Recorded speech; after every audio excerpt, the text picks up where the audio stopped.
If you just fix your nasal resonance, you're going to unlock natural voice charm permanently. And because I didn't fix this, my senior year of college, the time that is supposed to be the most fun in your life, was a dumpster fire. Because you can imagine me in a ratty ass apartment my senior year, and my girlfriend is just looking at me on the bed saying, Luke, if what I've heard is true, if you use me, I'm going to make your life a living hell. Because at this point in my life, there were a bunch of rumors about me after my last breakup, that the girl that I had been with and loved for 2.5 years, that I had somehow cheated on her or manipulated her.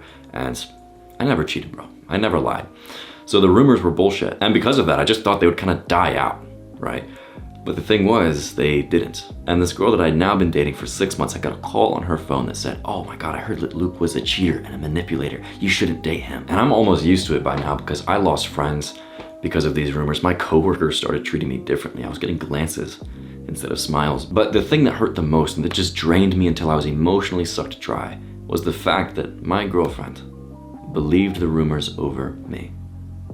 And at this point, I was just done. And so with a weak voice, I just said, okay, baby. And for the rest of that relationship, I was her bitch, bro. And you could tell just by the way that I spoke. Because here's a fact for you, bro. Your voice is the most important part of your charisma, and it's not for no reason. Dale Carnegie said that the way that you speak, your voice is the strongest revealer of character, even more so than body language, than the clothes that you wear, anything. And once you master it, everything else falls into place.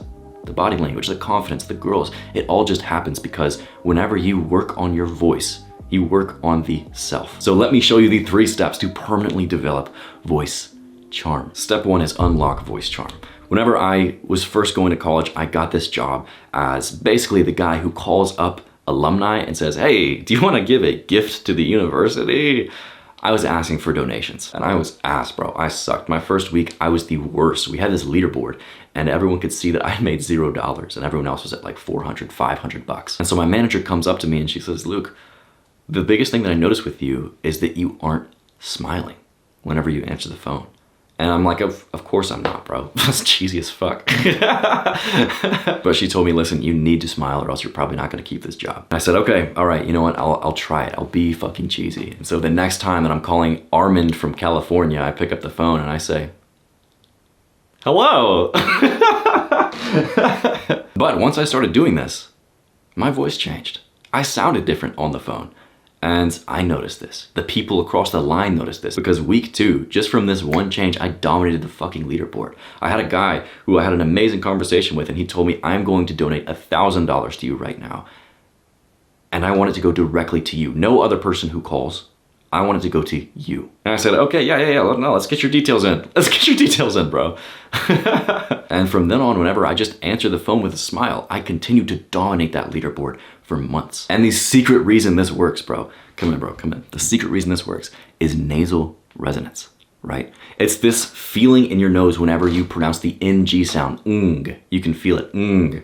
It's like your nose almost vibrates. What this means is whenever you are speaking, there's air coming out of both your mouth and a little bit out of your nose. Whenever you pay attention to this, whenever you develop this, it's almost as if your voice gets brighter. And these bright tones have people in their subconscious read you as more positive, charming, attractive. The next half of this is having elastic speech, meaning visualizing your tongue hitting your teeth and your mouth when you speak very nimbly, delicately, precisely.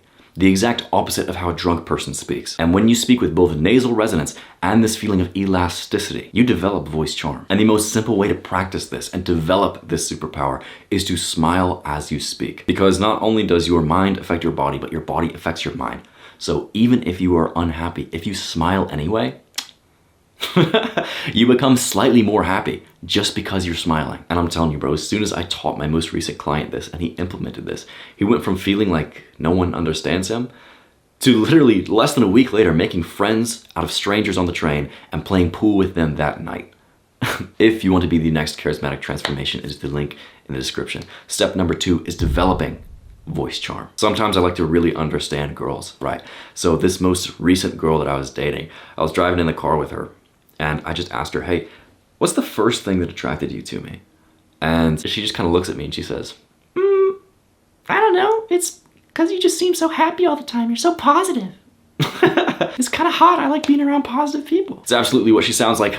Don't question it. And you know what? She was onto something, because voice charm is directly related to happiness. And Naval Ravikant, this guy who is both an angel investor and incredibly happy, you might have already heard of him, but he preaches that happiness is a skill. And he's absolutely right, because I got better at it. And this is gonna work for you, because physiologically, whenever you feel positive emotions, your body opens up naturally to create these bright tones. You are actually creating the conditions for an attractive as fuck voice simply by becoming happier. The way that I hack my brain to basically see everything as positive, problems as opportunities, is simply by gratitude journaling. Because whenever you do this consistently, you just write 3 things down every single day that you are grateful for. You are changing the strength of the region of your brain that sees things in a positive light, meaning you're going to do it more naturally. You're just going to become happier. And this is such a fucking life hack. It makes absolutely no sense why you are not doing this, bro. And don't hit me with that, it doesn't work for me. I've tried it. Bro, have you tried it for a year? Have you tried it for 3 months?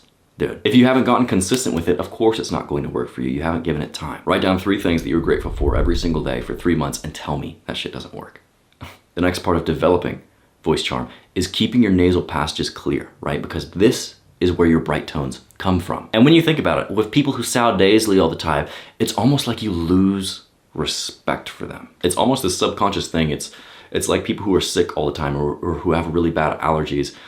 It's like we almost struggle to take them seriously because it seems like they're not taking care of themselves. So how do you fix your stuffy ass nose? You can use nasal spray, right, to start to clear it out, or you can use a neti pot, which is basically this thing where you put water in the side of your nose, it goes up the other, and it clears out all of the shit that's in there. It's gross.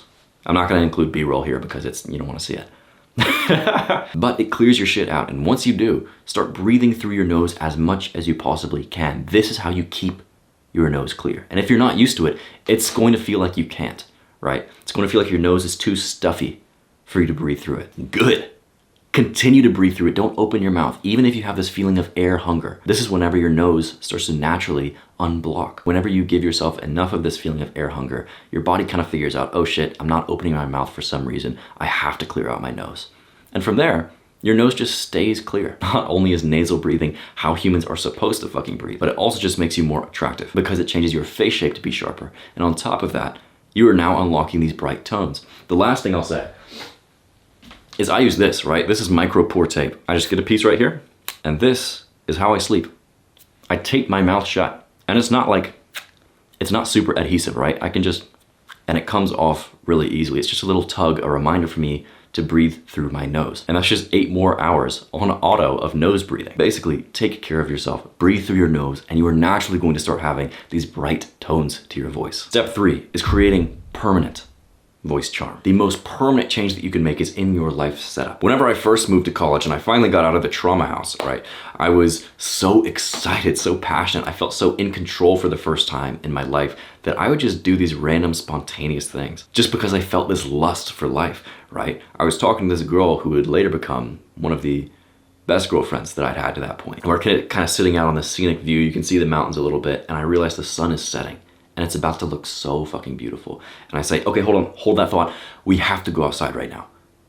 And I kind of drag her out of the car, and we sit on top of my roof, and we just watch the sunset for 30 seconds. I'm like, come on, let's just watch this for a second. I've been staring at the sunset for 30 seconds, and I look over at her, and I realize she's been staring at me. And she told me after that day that she was just struck in that moment by how much I loved just living life. And that was so fucking attractive. And there are 2 prerequisites for developing this lust for life. The very first is control. Alfie Kahn, the guy who wrote this book, is a social psychologist, and he argues that whenever you feel in control, you have huge benefits to not only your mental health, but your physical health too. Meaning people who feel this sense of control get sick less often. They have more emotional control over themselves. And a study from 2024 confirms that the higher your sense of control, the higher your willpower is, which leads to better life outcomes, better jobs, more money, better relationships. And I'm tired of this hippie woo-woo bullshit of just let life happen to you.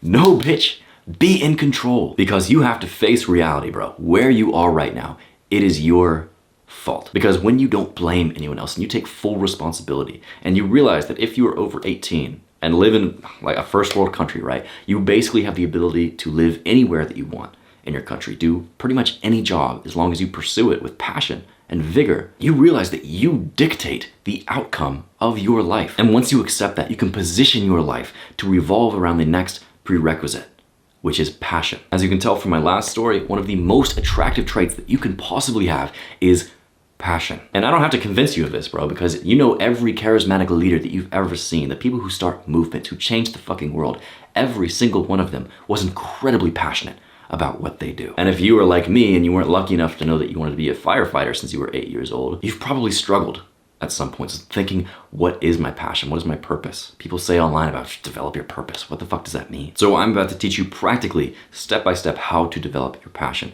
Very first, the thing that we need to achieve is figuring out what your deep why is. Because here's a secret, bro. People who are passionate about their crafts aren't actually passionate about their crafts. Meaning the best carpenters don't really give a fuck about wood. The best musicians don't really care about music. They give a fuck about the deep why behind what they are doing. One day I'm walking into my sales job in Atlanta and my boss pulls me aside. Kevin says, Luke, come here. All right, your sales have been lacking, brother. What's going on? I'm really honest with him in that moment. And I say, well, I haven't really felt passionate about the job, I guess. We just sell internet. And he looks at me and he says, Luke, do you think that I wake up every single morning fucking excited to sell AT&T fiber? No.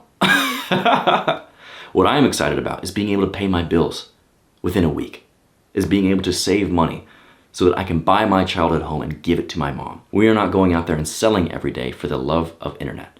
We are selling because it grants us freedom. What my boss Kev taught me that day is you don't get excited about the craft. You get excited as fuck about the deep why. And that's when it clicked for me. It's not the internet. It's the deep why behind it. The thing is, you can only find your deep why and become a passionate person if you have no distractions. Which is why most people never find it, because they're on fucking TikTok all day. Bro, turn your phone off, throw it on your bed, put it in another room, and have nothing in front of you except a pen and a paper staring at your wall for an hour, and you are going to find some answers. So what specifically do we need to answer? 3 questions. The very first thing to ask is, what would I do if I knew that I couldn't fail? And when I first did this, I thought music. You know, I'd be a musician if I really couldn't fail. And I tried that. I was going to university and I was still studying like an hour and a half of my free time every single day, 2 hours, just how to play guitar, how to sing, how to actually write songs and produce. And what I realized is I do like it, but it's almost draining for me to do some of those tasks. Like figuring out, do I want to do a 3rd here or a 7th? What chord is going to be best right here? Learning that kind of thing felt really draining to me. So I figured out, okay, I still like music, but it's more so something I want to do as a hobby. So after wasting a year and a half, 2 years, I sat down with this question again and I thought, okay, what would I do if I knew that I couldn't fail? But this time I had a little more insight and I knew I wouldn't follow through with something if I didn't like the problems that came with it. So I thought film, acting, I still like being on stage and getting emotional and performing. But then I thought about the problems I'd have to face with it. I'd have to probably move to New York or LA. I'd have to get rejected again and again just for trying. And I thought, man, I really don't think that I would like that. And I don't really want to be a director's bitch all day either. So acting was out. And then finally I thought about entrepreneurship, YouTube.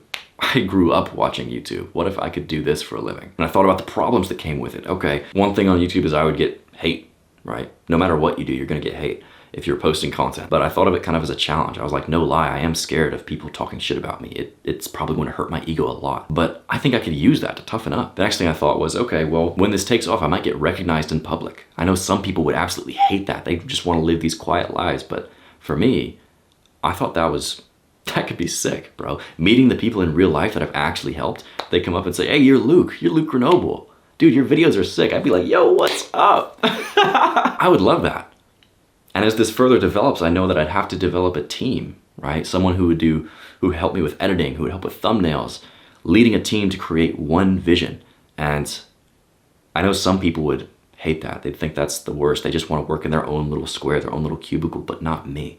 I thought, fuck, that sounds so fucking fun. I would love to lead a group of people to create one thing together. And the last question that I asked myself that really cemented this was, why? And not just once, I asked it 3, 4 times. And I came to the conclusion after I got through the basic shit of, because I like YouTube, okay, why? Because I like creating things, okay, why? I found the answer that I want to create experiences that change people for the better.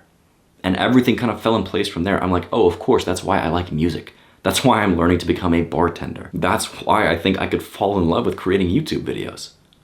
Of course, that makes so much sense. And from there, it felt like my passion was just unlocked. bro. And whenever you do this, whenever you create both control and passion in your life, you create this zest. You create this hunger for fucking life, bro. And you do these random spontaneous things where you just go watch the sunset because you can, because it feels so good to be alive. It feels like you're taking life by the fucking balls for once. And when you speak with this intention, your voice is always going to have charm. And whenever you get into this state, you're going to notice when you slip too, whenever you feel less passionate, less of this zest. And now, this time, you know why. You can ask yourself, okay, am I lacking control right now, or am I lacking passion? And what am I going to do about it? Now that you know how to unlock voice charm permanently through technique and by changing your fundamental character, you are now ready for the next step in creating a charismatic life so fast that it feels illegal by watching this video right now, which is going to teach you how to develop power and authority behind your voice. And act now, bro, and become unstoppable.